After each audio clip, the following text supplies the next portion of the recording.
श्रीमद् भगवत गीता में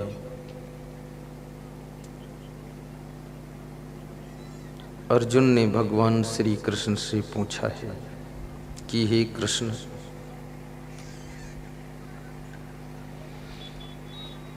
वे कौन से लोग हैं जिनको सुख और शांति की प्राप्ति होती है। संसार में देखा जाता है धनवान भी दुखी है और निर्धन भी दुखी है।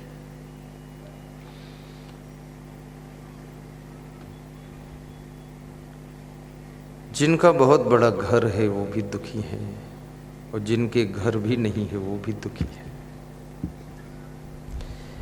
जिनके पास में गाड़ी लाड़ी बाड़ी साड़ी सब कुछ है फिर भी दुख है मन में, और जिनके पास में कुछ नहीं है लेकिन दुख तो है। क्या कारण है?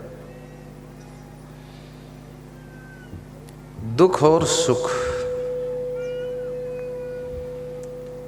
कृष्ण कहते हैं बाहर की कोई भी वस्तु, बाहर का कोई भी सामान आपको सुख नहीं दे सकता है। यदि तुम सुखी होना चाहते हो और सुखी रहना चाहते हो तो आप सुख पा सकते हो। याद रखना, ये सुख कुछ नहीं है, कुछ नहीं है। किसी की मोटरसाइकिल गिर पड़ी है, उठ गई, वही दुख शुरू है। बता रहा था, हाँ, दिमाग में गम खाने की क्षमता नहीं है। याद रखना, जो मनुष्य अपने मन को समझाना जानता है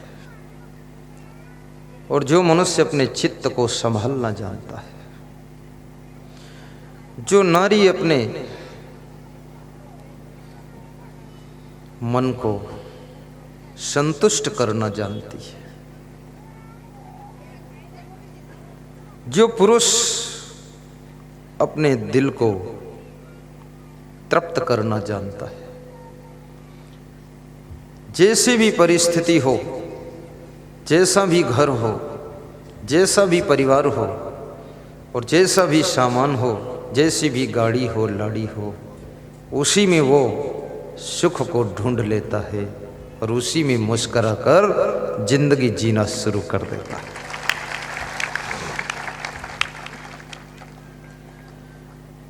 जो बेटी तुम्हारे पास में है बेटी वही रहेगी, जो बाप तुम्हारा है बाप वही रहेगा, जो माँ तुम्हारी है वही रहेगी, जिसको तुमने पति बना लिया है इतना जल्दी उसका ट्रांसफ़र नहीं हो सकता है, वही रहेगा। ट्रांसफ़र में बहुत डिस्टर्ब है। जो पत्नी है इतना जल्दी चेंज नहीं होगी, वही रहेगी। लेकिन करोगे क्या? उसी को थोड़ा संभालने की कोशिश कीजिए, उसको ही संवारने की कोशिश कीजिए और उनके साथ में अपने को एडजस्ट करने की भी कोशिश कीजिए। और ये भी याद रखना, तुम्हारी माँ का स्वभाव जैसा आज है ऐसा स्वभाव 1 साल बाद नहीं रहेगा। तुम्हारी पत्नी का जैसा नेचर, लेक्चर, पिक्चर, स्ट्रक्चर आज है वो 5 साल बाद वैसा नहीं रहेगा, क्योंकि ये संसार का नियम है परिवर्तन,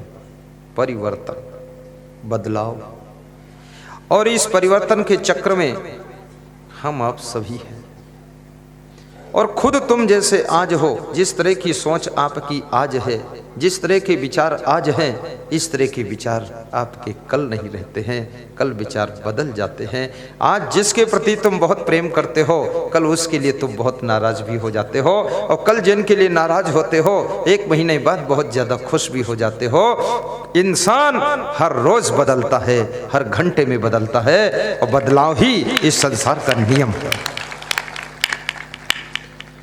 कई बार तुमने सुना होगा कि मेरी बेटी बहुत गुस्सा करती थी, लेकिन जब से ससुराल गई वहाँ से वापस लौटी है तब से कुछ ठंडी रहती है। क्यों ठंडी हो गई? क्योंकि वहाँ उसका सासू से मुकाबला पड़ गया और सासू ऐसे मिली जैसे नागिन फुफकार रही है। अब नागिन के सामने ये चूहिया जो है सुधर कर आ गई है। आपको कितना अच्छा भोजन मिले, 10 दिन तुम कहोगे अच्छा है, स्वादिष्ट है, ठीक है, 11वें दिन तुम कुछ नहीं कहोगे, साल भर फिर कुछ नहीं बोलोगे, अच्छा है अच्छा है। लेकिन यदि आपको 5 दिन भोजन खराब मिल जाए और फिर 6वें दिन अच्छा मिल जाए तब तुम फिर कहोगे भोजन बहुत टेस्टफुल है, क्योंकि बिना दुख के सुख का अनुभव भी नहीं हो पाता है। बिना कांटा चुभे दर्द कैसा होता कैसे पता चलेगा। इसलिए याद रखना, जब आप बिना टेस्ट का भोजन खाते हो तभी टेस्ट वाले भोजन को तुम धन्यवाद देते हो।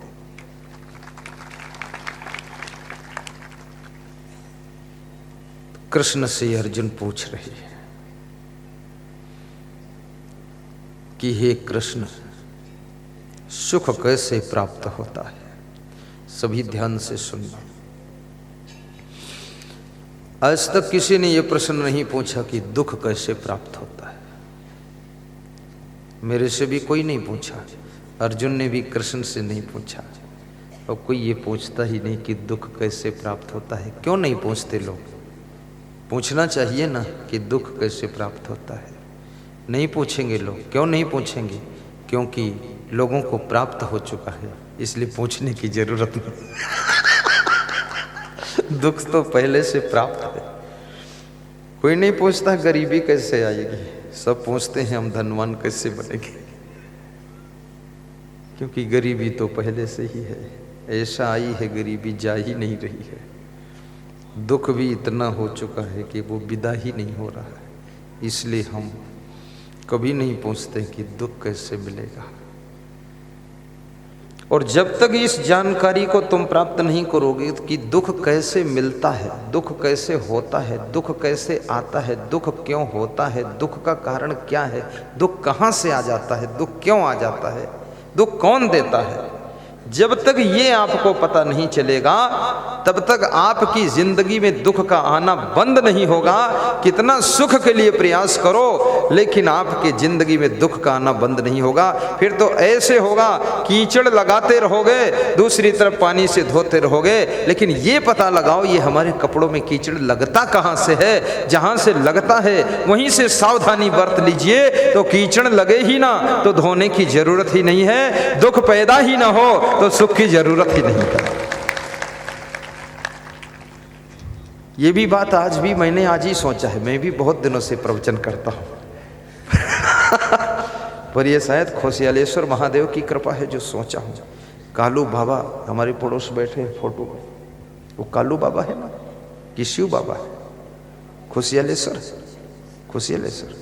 कालू बाबा को बिठा दो, शंकर बाबा कालू बाबा दोनों। अकेले थोड़ा डर भी लगता ना, एक बाबा है। कल कालू बाबा को भी यहाँ बिठा देना फोटो, ठीक। अखंड दीपक जल रहा है, दीप प्रज्वलन मैंने किया है। वो भक्त जी दीप लाए थे तो सोच रहे थे क्या करूं, कहाँ रखूं, कौन जलाएगा। मैंने कहा इधर लाओ, यहाँ रखो, मैं जलाऊंगा। फिर वहाँ रख दो, खोसियालेश्वर महादेव के पास में दीपक रख दो। संकोच लगता है, लेकिन फिर भी इस क्षेत्र के लोग समझदार हैं, काफी होशियार है लोग। बहुत अच्छा लगा मुझे, बहनों को देख रहा था आरती का दर्शन करा रही थी, इधर भाइयों को देख रहा था वो भी दर्शन करा रहे थे, 5-6 लोग इधर भी। और दर्शन जो कर रहे थे वो ऐसे आरती लेकर उसमें अपना दान भी अर्पित कर रहे थे। आरती का दर्शन मुफ्त में नहीं किया जाता है, आरती का दर्शन कुछ दक्षिणा भेंट करके किया जाता है। याद रखना, जब आरती की थाल में तुम कुछ अर्पित करते हो तो ये सृष्टि की प्रकृति जो है ऐसा प्रसन्न होकर आशीर्वाद देती है कि जो तुम्हारी मनोकामना है वो पूर्ण होने लग जाती है। इसलिए खाली हाथ ऐसे मत घुमाया करो, थोड़ा आरती में दान भी दिया करो, लेकिन कंजूस मन देना नहीं चाहता है। किसी किसी का मन तो ऐसा होता है कि थाली से कुछ निकाल कर अपनी जेब में रख लो। ऐसे भी लोग हैं। वो तो बहुत लोग देख रहे हैं, अगर कहीं आड़ में हो तो निकाल भी लेंगे। बहुत मन चंचल है। ई मन चंचल ई मन चोर, ई मन शुद्ध ठगहार, मन मन करते सुर नर मुनि चढ़े, मन के लक्ष्य द्वार। मन का बहुत बड़ा खेल है। जो विद्यार्थी मन को संभाल लेता है वो फर्स्ट डिवीज़न और डिक्टेंशन मार्क लाता है। जो साधु मन को संभाल लेता है वो तपस्या में श्रेष्ठ स्थान प्राप्त करता है। जो नेता मन को संभाल लेता है वो फिर क्रोध, लोभ, अहंकार को जीतकर बहुत ऊंचे पद पर पहुंचता है। जो वैज्ञानिक मन को संभाल लेता है, मन की चंचलता को वश में करता है, वो वैज्ञानिक मोबाइल की खोज करता है, कैमरों की खोज करता है, चंद्रलोक जाने के लिए यान बनाता है। सारा खेल तो मन का है। तुम घर संभाल सकते हो लेकिन मन संभालना कठिन है। तुम पार्टी संभालते हो पर मन नहीं संभालता है। कितने पार्टियों के नेता पार्टी संभाल रहे, पार्टी के मुखिया हैं, प्रांतीय अध्यक्ष, जिला अध्यक्ष, प्रदेश अध्यक्ष और राष्ट्रीय अध्यक्ष हैं, लेकिन जहाँ मन की बात आती है वहाँ घुटने टेक देते हैं, नाक रगड़ते हैं कि हे भगवान ये मन नहीं संभल रहा है। और ये मन नहीं संभलेगा तो आपके हाथों से पार्टी भी ठीक ठीक नहीं संभल सकती है। जिसका मन नहीं संभला है वो घर भी अच्छी तरह नहीं संभाल सकता है। जिसका मन नहीं संभला है वो साधु जीवन की साधना को भी नहीं संभाल सकता है। जिसका मन नहीं संभला है वो विद्यार्थी विद्या अध्ययन में ठीक से सफल भी नहीं हो सकता है। जिस किसान का मन नहीं संभला है वो खेती बाड़ी में भी सफल नहीं हो सकता है। याद रखना, सफलता का पहला सूत्र है मन को संभाल लेना। और मन को संभालना आ गया तो किसी फील्ड में तुम टॉप कर सकते हो। थोड़ा जोरदार ताली बजाया करो, इतना मरे मराई क्यों हो। 3 दिन में तुम हमको भी निपटा दोगे।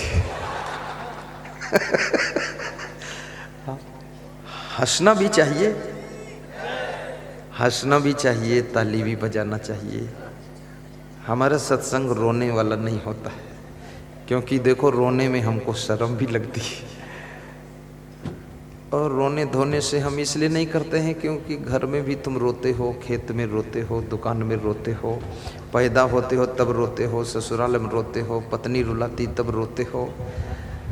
रोते रोते तो इतनी जिंदगी गुजर गई, वो हम भी रुलाएं तो हंसोगे कहाँ, तो हम हंसाते हैं फिर।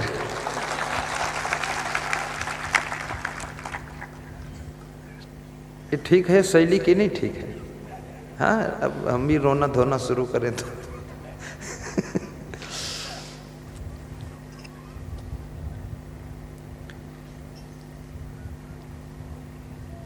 तो दुख क्यों आता है ये समझना है। कपड़े गंदे हुए तो क्यों गंदे हुए, कहाँ से गंदे हुए, कौन लोग गंदगी लगाए हैं। घर में चोरी हुई तो क्यों चोरी हुई, चोरों को गाली बात को दीजिए। आप ये सोचिए चोरी हुई कैसे, चोरी किस तरीके से हुई है, चोरी का मेथड क्या रहा है, चोरी का अंदाज क्या रहा है, चोर घुसा कैसे है और घुसा किधर से है और घुसाया किसने है और घर की खबर किसने दिया है, ये पता लगाइए। चोर को मत ढूंढो, ये ढूंढो क्या मैंने ताला नहीं लगाया था, क्या मैंने गेट नहीं बंद किया था, क्या मैंने आंगन की जाली नहीं डाली थी, आंगन खुला था, क्या मैंने छत की सीढ़ी का दरवाज़ा नहीं बंद किया था। चोर की गलती तो सेकंड नंबर पर बात को है, पहली गलती तो जिनके घर चोरी हुई है उन्हीं की गलती है। क्यों दरवाजा खोला रखा, क्यों सीढ़ी का दरवाजा बंद नहीं किया, क्यों ताला नहीं लगाया, क्यों आंगन में जाल नहीं डाला, क्यों आपने लापरवाही की। चोर तो गलती बात को किया है, पहली गलती आपकी लापरवाही से है। अगर आप अलर्ट रहते, सावधान, तो चोर के दम नहीं थी जो चोरी करता, तुम्हारे घर की परिक्रमा करके वापस चला जाता। कितनी महिलाओं की चैन खो जाती है, मेरे पास आती गला खुजलाते हुए, ऐसे ऐसे करती मेरी चैन खो गई। तो जब खो गई तो गला क्यों खुजला रही हो, गले में क्या ढूंढ रही हो। अब वो आधी पागल हो गई क्योंकि चैन गिर गई 10 तोला की, 5 तोला की। 1 तोला सोना कभी दान नहीं दिया और 10 तोला की गिरा के आई है। 10 रुपये दान नहीं दिया और 10 तोला की चैन खो गई है। दान नहीं दोगी तो चैन तो जाएगी ही।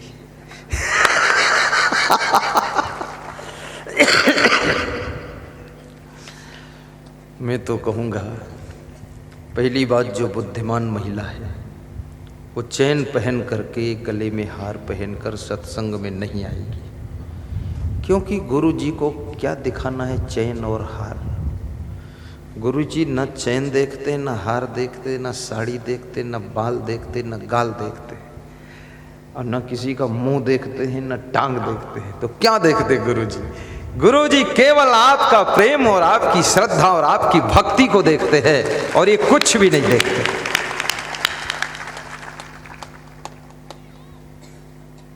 मैं दुबई गया था प्रवचन करने, तो वहां पर 1-1 किलो सोना के हार थे, बहुत बड़े बड़े। यहाँ पहनो तो वो पेट की नाभि तक लटके, इतना बड़ा हार।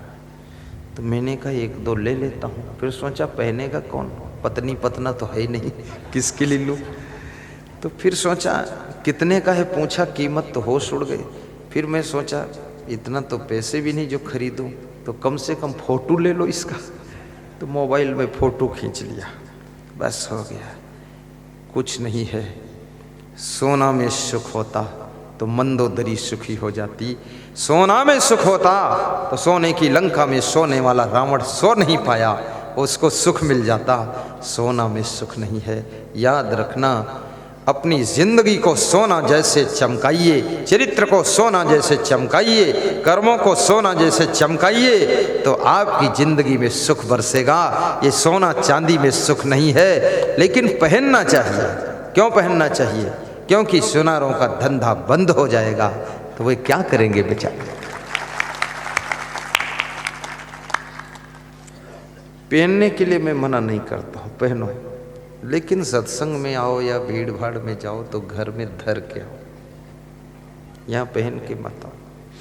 यहाँ तो आओ तो यहाँ गुरु जी की माला पहनो, दुकान से लॉकेट खरीद लो, सब इधर से पहन कर जाओ कि असंग देव हृदय पर है, बस बात खत्म हो गई। अब अगर माला कोई चुराएगा भी तो असंग देव के लॉकेट का माला पहनेगा तो वो भी भक्त हो जाएगा, चोट्टा भी भगत ही बनेगा।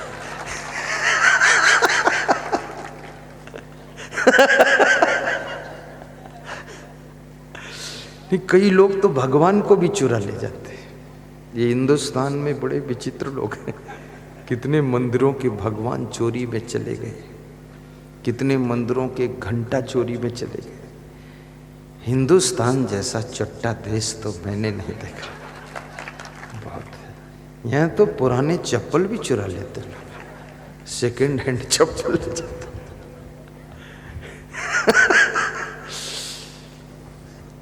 चोरी करने वाले कभी सुख नहीं पाते हैं, चोरी करने वाले कभी सम्मान नहीं पाते हैं, चोरी करने वाले कभी शांति नहीं पाते हैं। और चोरी में भय भी लगता है, और जहां भय है वहां सुख कहां रह सकता है, जहां डर है वहां शांति कहां रह सकती है। शांति 1 लाख रुपये तुमको मैं देता हूं और कहूं खंडवा की मार्केट से शांति खरीद लो, क्या 1 लाख में शांति मिल जाएगी? चलो 1 करोड़ देता हूं, क्या शांति मिल जाएगी? पंधाना की मार्केट से 10 करोड़ में 10 करोड़ नहीं, 100 करोड़ नहीं, 1 अरब नहीं, शंख पदम नहीं, विश्व की सारी संपदा दे दो, लेकिन शांति फिर भी नहीं मिलने वाली है। शांति पैसे से नहीं मिलती है, शांति प्रेम और अंतःकरण की पवित्रता से पैदा होती है, और शांति फ्री मिलती है जब अंतःकरण पवित्र होता है तो शांति का जन्म हो जाता है। मुझसे लोग पूछते हैं खुश क्यों रहते हो, आप पास बहुत कुछ है क्या? हमने कहा बहुत कुछ से खुश नहीं हूँ, बचपन से खुश रहता हूँ। क्यों? कभी चोरी नहीं किया, न कभी चाय पिया, न कॉफी पिया, न गाँव घूमने गए, न टीवी देखा, न किसी की बीवी देखा, तो खुश तो रहूँगा ही। अब जो लोग सब लफंगेबाजी करेंगे वो खुश क्या रहेंगे? चूहा राम तिवारी, न लोटा है न थारी, इधर उधर की तैयारी।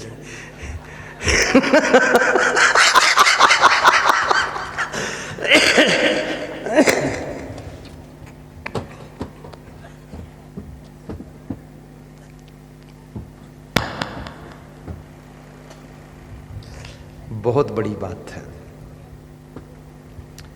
मुझे तो ये जो मैं प्रवचन सुना रहा हूँ ना, इसमें ज़्यादातर मेरी जिंदगी का ही अनुभव है।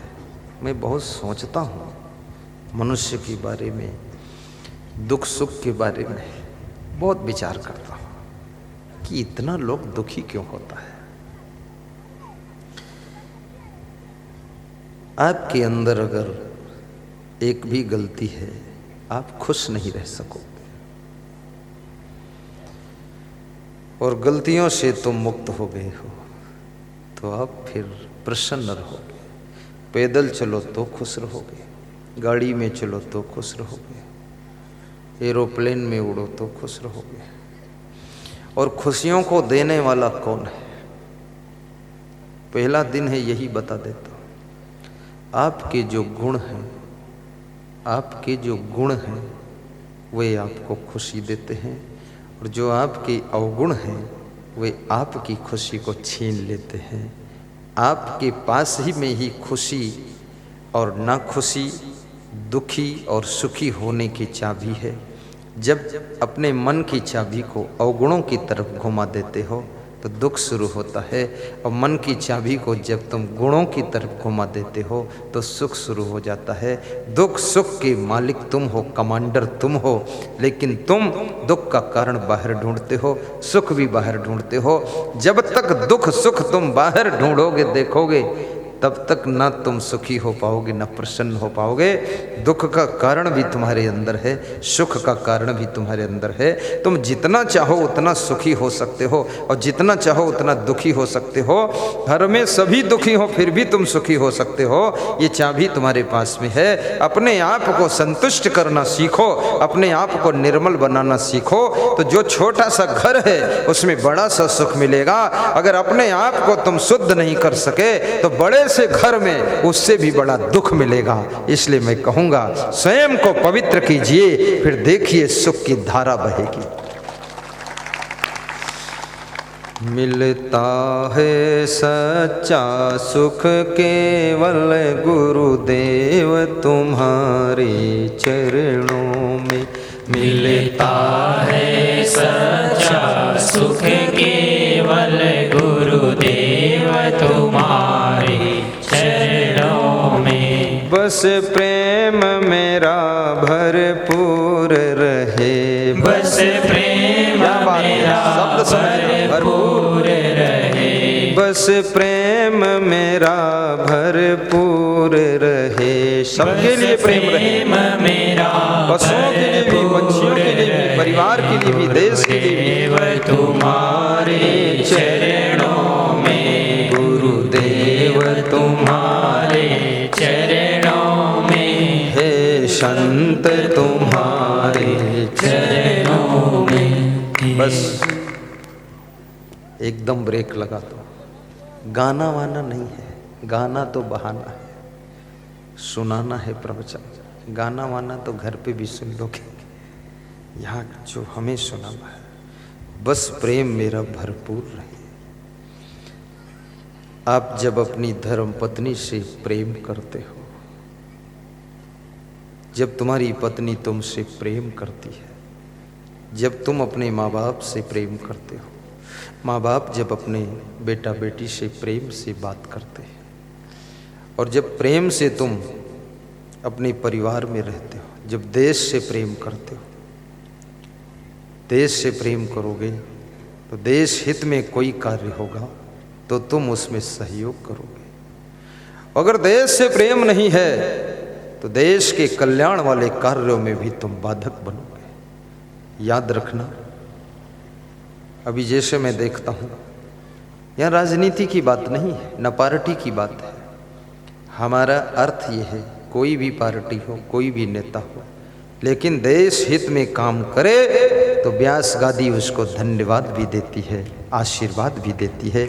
चाहे वो कांग्रेस का हो, चाहे वो भाजपा का हो, चाहे लपा सपा गपा का हो, किसी का हो, कोई पार्टी हो, चाहे झाड़ू वाले हों, चाहे साइकिल वाले हों, चाहे हाथी वाले हों, चाहे पंजा हो, चाहे कमल का फूल हो, चाहे लोटा थाली हो, चाहे कुछ टैंकर वाला हो, लेकिन जो देश हित में काम करे उसके लिए हमें शुभकामना करना चाहिए। जो घर के विकास के लिए कार्य करे उसको घर वालों को धन्यवाद देना चाहिए। जो घर के सम्मान को बढ़ाए, घर के गौरव को बढ़ाए, उस व्यक्ति को, संपूर्ण घर के सदस्यों को आदर भी देना चाहिए, मनोबल भी बढ़ाना चाहिए और कहना चाहिए कि आप धन्य हो, आपकी वजह से ये घर इतना आगे बढ़ा है।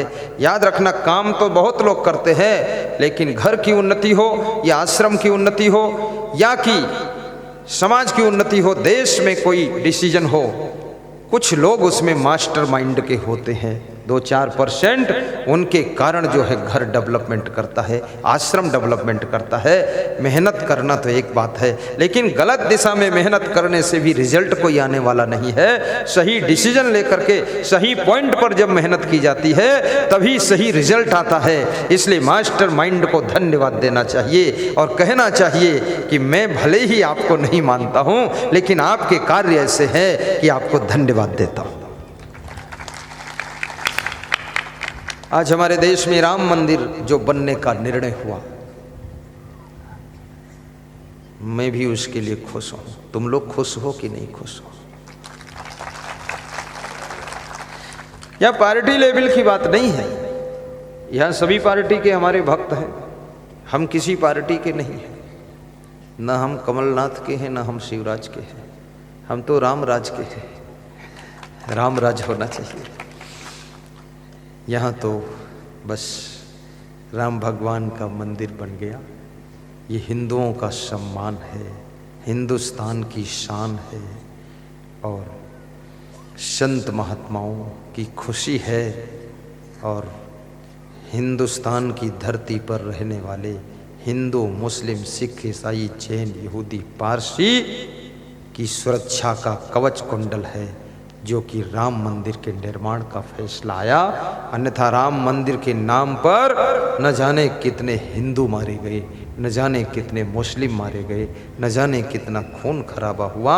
अब भविष्य में वो झगड़ा सब खत्म हो गया।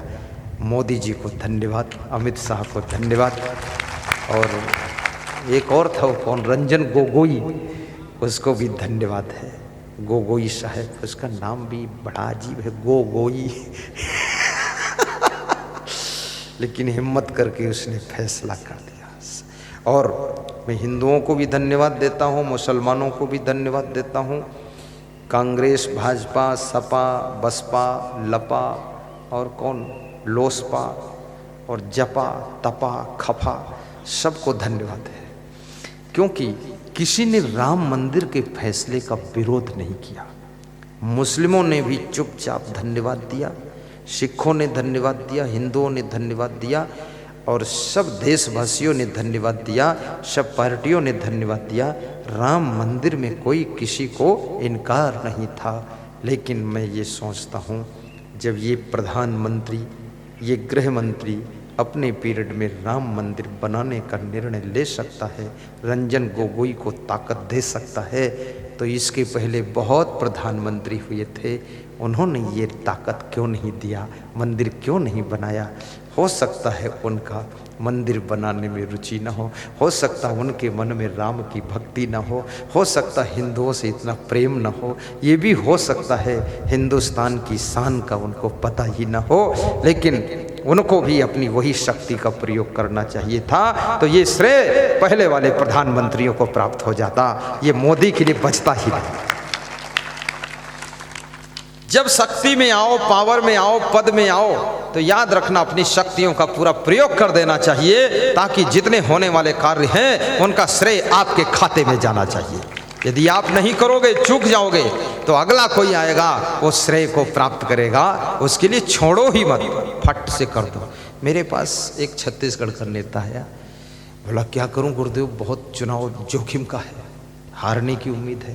तो हमने कहा तो बुरा क्या है, दूसरा हारेगा वो भी दुखी होगा, तो तुम ही हार जाओ, दुख को झेल लो। तो बोला सह नहीं पाऊंगा हार को। तो हमने कहा हार कैसे जाओगे? बोले अब दूसरी पार्टी ने कह दिया हम कर्जा माफ करेंगे। तो मैंने कहा तुम्हारी तो सरकार थी, तुमको माफी कर देना चाहिए था, तुम क्यों नहीं माफ किए? तो बोले अब तो आचार संहिता लग गई। हमने कहा बुद्धू ना था, अब सोचने से क्या, अब हार ले लो और क्या। जब तुम्हारी सरकार थी तुमको तो माफ कर देना चाहिए था, तो दूसरे के लिए माफ करने के लिए रखते ही नहीं, पूरा श्रेय लेते, फट से जीत जाते, बात खत्म। और दूसरा माफ करेगा तो क्या अपने घर से ला कर देगा, वो भी कहीं देश का कोना साफ करेगा। हाँ, तो बुद्धि नहीं राजनीति करने की, खाम खाम बकवास करते हो। अब मैं होता तो मैं तो जो सोच रहे हैं हम ऐसा करेंगे वो हम पहले ही कर देंगे। हाँ, बात खत्म हो गई, तुम्हारा मुद्दा खत्म कर दिया। तो ये काम, इसलिए घरों में भी वो सब काम करो जिससे कि श्रेय आपको मिले। आश्रम में जाओ, वो काम करो जिससे श्रेय मिले। साधु बनो, ऐसे संत बनो, कम से कम आश्रम में धर्मशाला बनाओ, आश्रम में भक्तों के ठहरने के आवास बनाओ, आश्रम में ज़्यादा नहीं बना सकते हो, सत्संग हाल बनाओ। आलसी बनकर पड़े हो तो कोई दूसरी पीढ़ी आएगी तो फिर उसको श्रेय मिलेगा, कोई तो पैदा होगा ही कुछ करने के लिए। अभी हमारे संतों ने निर्णय लिया है, बहुत बड़ा निर्णय, कि उज्जैन में विशाल आश्रम बनाना है। अब ये हमारे पीढ़ी में निर्णय चल रहा है, ये सब पीढ़ी बैठी है, पीढ़ी इधर पीढ़ी उधर पीढ़ी इधर पीढ़ी, ये सब हमारे साथ की पीढ़ी है, हमारी सदी, हमारा युग है। अब हम कुछ नहीं करेंगे, ढीले ढाले रहेंगे, आलसी रहेंगे, खूब खीर पियो, खूब सो, तो फिर हमारे बाद जो आएगा मेरी गादी पर, वो चमत्कार कुछ करेगा तो उसको श्रेय मिलेगा। इसलिए उसको चमत्कार करे उससे पहले मैं खुद चमत्कार कर दूंगा। हाँ,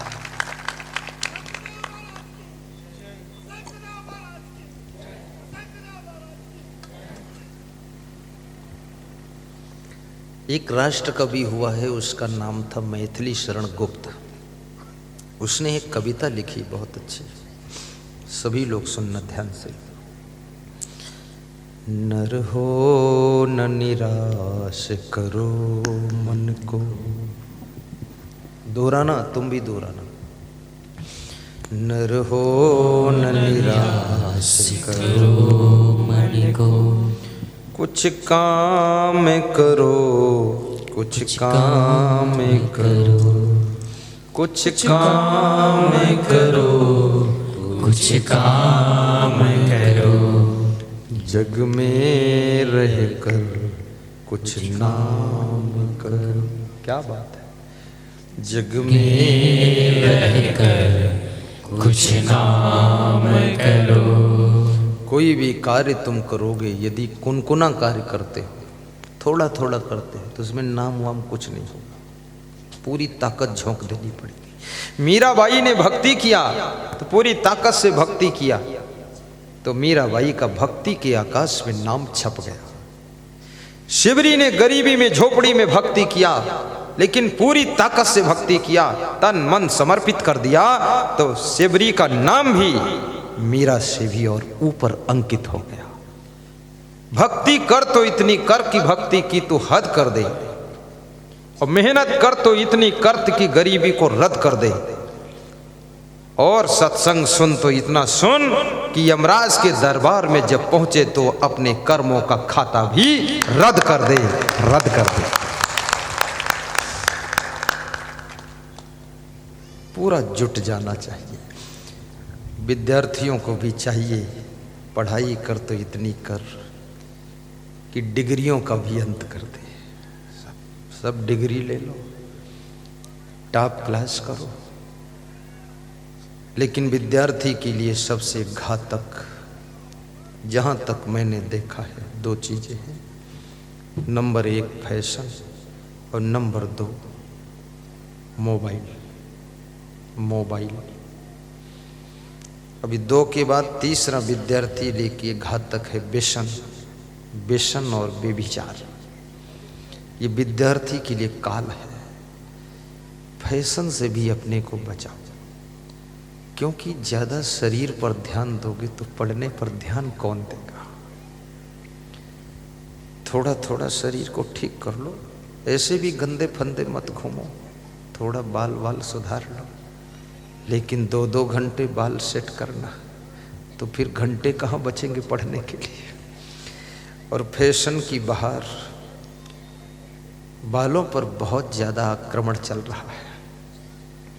नवयुवक भी बालों का फैशन करते हैं, तो वो तो सब चारों तरफ बाल काट देते हैं, खोपड़ी के बीच में थोड़े से रखते हैं और रुई जैसे उड़ते रहते हैं, और चारों तरफ बाल काट के बाईपास रोड निकाल देते हैं और इशारा दे रहे हैं कि बाईपास रोड बन चुकी है, इधर से गाड़ी पास कर लो। खोपड़ी के बीच में चौराहा है, वो खोपड़ी में बाल उड़ रहा है। कितने पागल लोग हैं, वो खोपड़ी खराब भी लगती है इधर उधर बाल काटने से।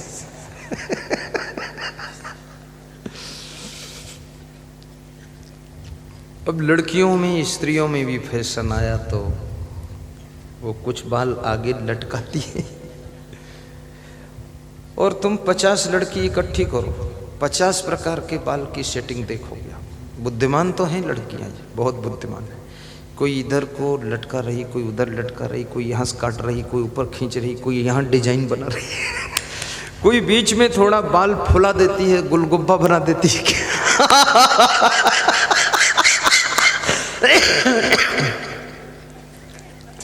मैं तो देखता हूँ तो हंसता हूँ कि हद हो। जितनी मेहनत इन बालों पर किया, इतनी मेहनत पढ़ने में कर देती तो शायद ये कलेक्टर बन जाती। ऐसे में सब बेटियों से भी खुश हूँ, बेटों से भी खुश हूँ, नाराज नहीं हूँ, लेकिन मेरी इच्छा है ये सब बेटियाँ सेल्फ डिपेंड हो, इतनी योग्य बने कि अपने पैरों खड़ी हो सके। कहीं फैशन के आकर्षण में इनका समय बर्बाद न हो, व्यसन विलास में इनका समय बर्बाद न हो, मोबाइल में नवयुवक का समय बर्बाद न हो।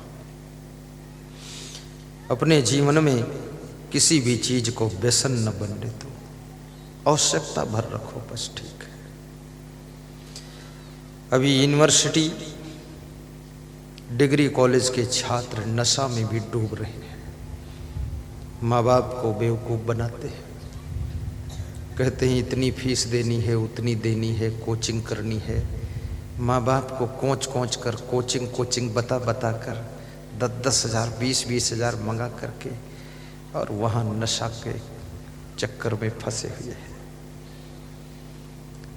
तुम सोचते हो माँ बाप को बर्बाद कर रहा हूँ, नहीं, तुम अपना भविष्य और भाग्य बर्बाद कर रहे हो। माँ बाप तो ये बूढ़ी हड्डियाँ कमा कर तुमको दे देंगी, थोड़े दिन बाद मर जाएंगी, लेकिन तुम्हारी हड्डियों की दुर्दशा होगी, तुम योग्य नहीं बन पाओगे। इसलिए यूनिवर्सिटी के छात्रों से भी निवेदन है, डिग्री कॉलेज के छात्र छात्रा, कृपया जिस उद्देश्य से घर छोड़ करके वहाँ गए हो, उस उद्देश्य में अपना ध्यान लगाइए। वहाँ नशा व्यसन में मत डूबिए, मोबाइल में फिल्म उलम मत देखिए। जिंदगी को धन्य बनाना है तो प्रवचन सुनिए, और प्रवचन सुन करके व्यसन से बचिए, फैशन से बचिए, और कोई प्रकार का नशा नहीं होना चाहिए। नशा हो तो एक हो जो तुम्हारे जीवन का परम लक्ष्य है, उसको प्राप्त करने का नशा आपके ऊपर चढ़ना चाहिए और वहाँ तक पहुँचना ही है, वही दिखना चाहिए। जैसे अर्जुन को मछली की आंख दिख रही थी, ऐसे आपको भी अपना लक्ष्य दिखना चाहिए, इधर उधर दूसरा कुछ नहीं दिखना चाहिए। नर हो न निराश करो मन को, कुछ काम करो, कुछ काम करो, जग में रह कर कुछ नाम करो, जग में रह कर कुछ नाम करो। यह जन्म हुआ किसी अर्थ यहो, यह जन्म हुआ किसी अर्थ यहो, समझो जिससे कि व्यर्थ न हो, समझो जिससे कि व्यर्थ न हो, संभलो कि सुयोग न जाई चला, समझो कि सुयोग न जाई चला, कब व्यर्थ हुआ सदुपाय भला, कब व्यर्थ हुआ सदुपाय भला, समझो जग को न निराश अपना, समझो जग को न निराश अपना, पथ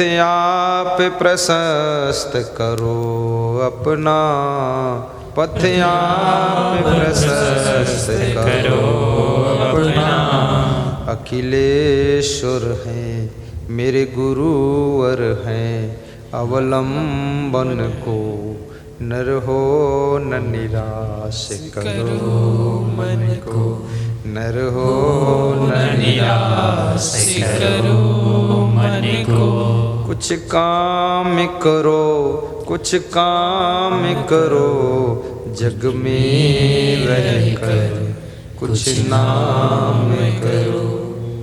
आपका नाम भी होना चाहिए। किसी भी क्षेत्र में, विज्ञान का क्षेत्र हो या चिकित्सा की फील्ड हो या शिक्षा की फील्ड हो या साधना का मैदान हो या राजनीतिक दृष्टिकोण हो, लेकिन वहाँ पर भी आपका यश होना चाहिए। राजनीति भी करो, ईमानदारी से करो। राजनीति में भी ईमानदारों को ज़्यादा बढ़ने का मौका मिलता है। शिक्षा क्षेत्र में भी योग्य बनो, स्पेशलिस्ट बनो। जब तक तुम स्पेशलिस्ट नहीं बनो, इस संसार में तुम्हारी डिमांड नहीं। इसलिए विशेषज्ञ, स्पेशलिस्ट को हिंदी में क्या कहते हैं बोलो? विशेषज्ञ। जैसे होते हैं ना heart specialist, eye specialist, kidney specialist, doctor होते हैं। जब तुम्हें बीमारी आती तो स्पेशलिस्ट को ढूंढते हो। ऐसे ही आप जिस क्षेत्र में काम करते हो उसमें स्पेशलिस्ट बनो। घर में रहने वाली महिलाओं को भोजन में स्पेशलिस्ट होना चाहिए। इनको घर की साज सज्जा में स्पेशलिस्ट होना चाहिए। साधु को अपनी साधना में, आश्रम को सजाने संवारने में स्पेशलिस्ट होना चाहिए। यदि तुम स्पेशलिस्ट हो तो तुमको पुकारा जाएगा, तुमको ढूंढा जाएगा, तुमको बुलाया जाएगा, तुमको याद किया जाएगा और लोग कहेंगे उनको बुलाइए, वो अच्छा कर लेते हैं। विशेष अंक प्राप्त करिए। बिजनेस करो तो उसमें भी विशेषज्ञता होनी चाहिए। दुकान आपकी सुंदर है, दुकान का सामान सुंदर है और दुकानदार का चेहरा सुंदर है, लेकिन दुकानदार का व्यवहार सुंदर नहीं है, दुकानदार की वाणी मधुर नहीं है, दुकानदार कि बातचीत आकर्षक नहीं है तो दुकान नहीं चलेगी, दुकान आगे डेवलप नहीं होगी। इसलिए आपका व्यवहार भी सुंदर होना चाहिए, बातचीत का ढंग भी आकर्षक होना चाहिए। और किसी भी क्षेत्र में बातचीत का बहुत बड़ा प्रभाव होता है। मनुष्य का विचारों का आदान प्रदान तो बातचीत के माध्यम से ही होता है। इसलिए बातचीत करने का तरीका सीखो। और ये तरीका अगर सीखना है तो आप रामायण, जो रामानंद सागर का सीरियल है ना, उसको सुनो तो उसमें भी तरीका बहुत है। कौन किससे बोलता है, कैसे शब्द हैं, राम कैसे बात कर रहे हैं, लक्ष्मण कैसे बोलते हैं। ज्यादातर राम बोलते हैं, लक्ष्मण चुप रहते हैं।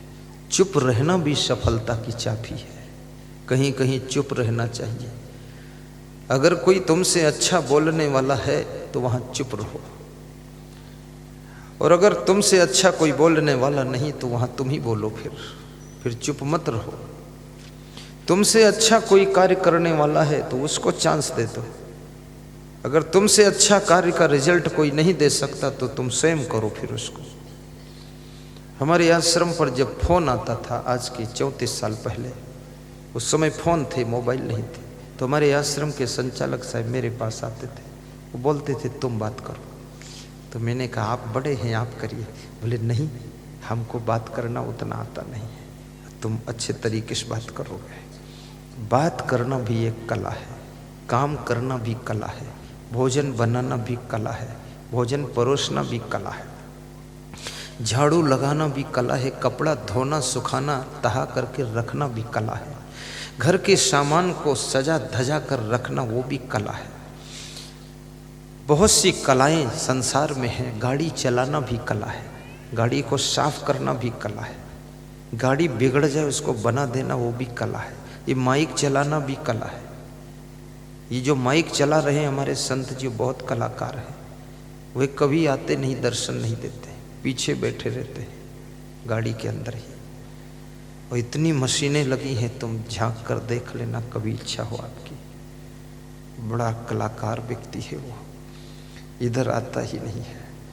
3-3 दिन हो जाते हमको भी नहीं मिलता है। हमारा ही चेला बोलता है कला खेल रहा हूँ, मिलने की जरूरत नहीं है, कला कंद बना रहा हूँ।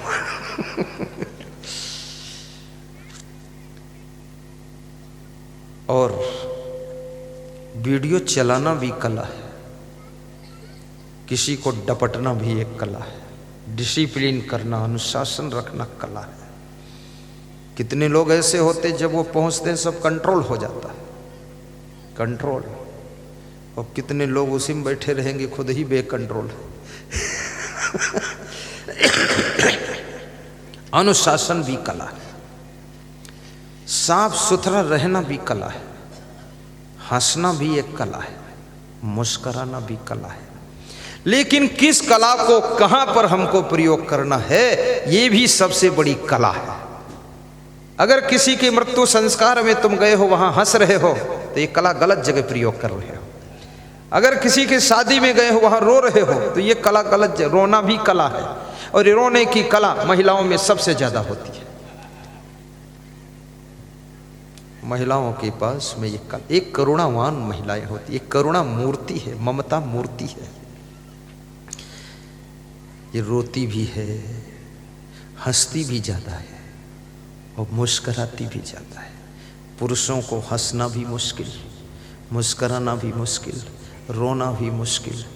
पुरुष बुरी तरह से फंस जाता है, ना खुल के रो सकता है, बूंग मार के रोता नहीं है, शर्माता है, अंदर सिसक सिसक कर रोता है, ई करता है। और महिलाएं जब रोती है, अरे पूरा फूट फूट कर रोती है, आ दैया रे, मैया रे, भैया रे, सब बोलती है। और कितनी महिलाएं तो अपने सीने मुक्का भी मारती है, और कितनी महिला जब रोती है तो सिर को जमीन में पटकती है। मैं कहता हूँ हे होशियार, किसी के घर कोई मर गया था तो मैं गया एक बार, तो जिसका पति मरा था या क्या था पता नहीं, याद नहीं, छोटा था तब की बात है, लेकिन वो एक लकड़ी गड़ी हुई थी तो अपने सिर को टकराती थी, तो इतनी होशियार थी, दूर से लाती थी सिर, जब लकड़ी पास में आ जाती थी तो साइड में टकरा देती थी, लकड़ी में नहीं मारती थी ठोकर। तो मैं सोचता था अगर दुख में ज्यादा व्यथित होती तो लकड़ी क्यों दिख रही, उसी मार दे। तो मैंने कहा ए माता जी सीधे ठोकर लगाओ, लकड़ी है इसमें टकरा दो। बोले तुम मत बोला करो।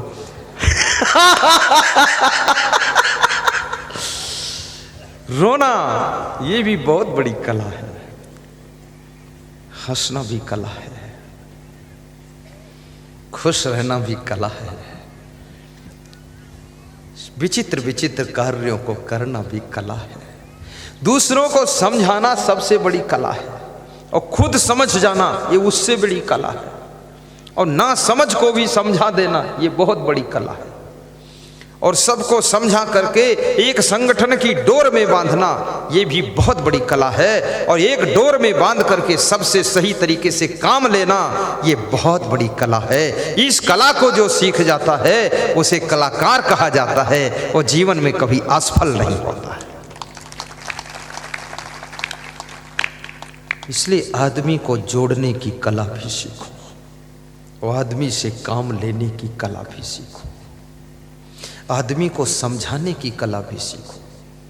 आप अगर अपनी बहू को समझा नहीं सकोगे ना तो आपकी बहू आपके घर में तांडव खड़ा कर सकती है। और बहू को समझाना आता है, कितनी सासुएं बड़ी कलाकार है, वो बहू से कहती बहू ये सबक तुम्हारा ही तो है, हमारी थोड़ी दिन की जिंदगी है, 2-4 साल जिंदा हूँ और तुम ही तो इसकी मालिक हो, अब तुम संभालो अपना घर, हम तो जाने वाली हैं। तो बहू भी सोचती है 2-4 साल बाद तो ये मरेगी ही, कह ही रही है, तो 2-4 साल और गम खा लेते हैं, और 2-4 साल का सहारा देते देते वो सासू 20 साल जिंदा रहती है। अजर अमर अविनाशी है सासू, ऐसे मरने वाली नहीं है। लेकिन इस तरीके से बहू को थोड़ा सा आसरा मिल जाता है। भगवान श्री राम में 14 कलाएं थी, भगवान श्री कृष्ण में 16 कलाएं थी, संत कबीर में 12 कलाएं थी, और आप जो यहाँ बैठे हुए हैं आप सभी कलाकार हैं। महिलाओं में भी कला है, किसी में 8 कला है और किसी में 10 कला भी है, किसी महिला में 12 कला भी है, किसी पुरुष में भी 12 कला है। लेकिन यहाँ जितने बैठे हैं इनमें 6 कला से तो कम है ही नहीं। ये साधु संतों में भी कला है, ये मंच पर बात करने की भी कला है। देखो 2 साधु बात कर रहा है, ये भी कला है, ये मामूली कला है। ये गुरु को भी कला खिला देगा कि तुम क्या समझ रखे हो गुरु, तुम्हारे जैसे गुरुओं को तो रोज इधर उधर कर देता हूँ। चलो वहाँ से उठ जाओ तुम, सर्वेश उठ के इधर आओ, धर्मेश तुम उठ के उधर जाओ, हाँ आ जाओ, हम भी कला खेल देंगे, बदल देंगे, पॉइंट बदल दूंगा। नहीं ये क्या करें, इसका भी मन होता हम भी प्रवचन करें, रोज गुरुजी करते हमको नहीं मिलता है। कल एक चेला कह रहा था सब चेलों को 5-5 मिनट दिया जाए, 10-10 मिनट घुरते, तो हमने कहा दे तो दूंगा लेकिन पब्लिक भाग जाएगी बेटा। हाँ क्योंकि तुम्हारा सुनाने का ढंग नहीं है, सुना नहीं पाओगे, लोग भाग जाएंगे, और ये 2-4 लाख जो खर्चा हुआ ये पैसा भी बर्बाद हो जाएगा, क्योंकि ये ट्रेनिंग का सेंटर नहीं। ट्रेनिंग लेना तो आश्रम पर ट्रेनिंग लो, अब तुम खरगोनम ट्रेनिंग लोगे, इनका तो चौपट हो गया प्रोग्राम ट्रेनिंग। सीखने का काम तो आश्रम पर है। अब जैसे मैं यहाँ सीखूं तो आपका तो 2-4 लाख रुपया खर्च हो गया। ये इतने श्रोता आए हैं जो मैं कहूँगा खड़े हो जाओ तुम, कौन खड़ा होगा? पटेल साहब खड़े हो। कहाँ पटेल? कौन पटेल? क्या नाम पटेल का है? हाँ पटेल। पटेल साहब बताओ ये कितनी संख्या होगी, जरा पूरी नजर डालना, इधर भी इधर भी। ये 8,000 संख्या है। बैठो पटेल, तुम क्यों लफड़े में फंसोगे? 8,000, और ये 8,000 लोग आए हैं किसी का 50 रुपये का पेट्रोल फूका है, किसी का 100 का फूका है, किसी का 150 का फूका है, किसी का तो 500 भी किराया भाड़ा खर्च हो। टोटल माइलेज 100 रुपया रख लो तो 8000 को 100 से गुणा कर दो, कितना हो गया?